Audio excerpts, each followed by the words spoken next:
Hi, this is Nicole from Live Your Best Life. So a lot of times people make 5 major mistakes when they're putting in a plan.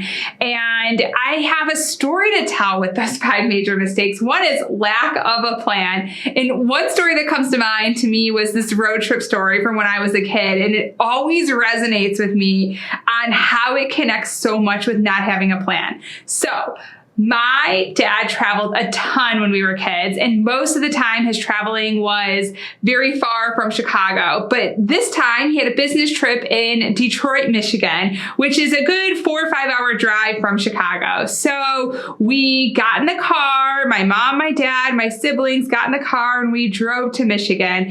And this was really our first road trip that was, over 2 hours.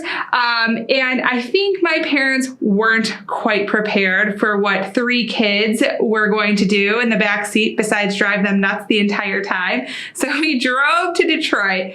Lots of road bumps along the way, from my siblings getting sick to fighting to when are we going to be there? Again, they were not prepared, not at all. And we're not prepared for all the other things that happened along the way. So let me just tell you, we get to Detroit, we get to see all the museums and car museums. My parents decide that there is no way they are sitting in a car with us for another 5 hours driving back. So my dad put my mom and the 3 of us on a plane and said, "You're flying back, I'm driving back by myself." So I wanted to think about this. How many times do you get to a destination and you're like, oh my gosh, I did not plan for this. There were so many detours along the way, whatever it is in life, whether it's through your job, with your kids, in your home life, you're buying a new home, you don't expect things to fall apart right away or spend money. You always have to have a plan. You got to be prepared for a plan B. What if something doesn't work out?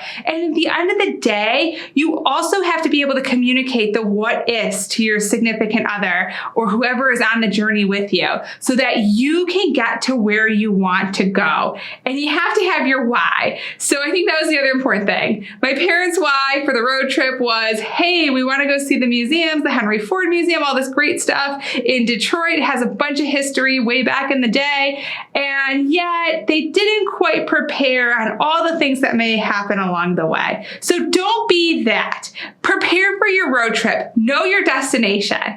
Have a plan B and know that there will be detours along the way. If you lower your expectations, you're that much more prepared. Communicate, and you know what? You'll be on your way to living your best life.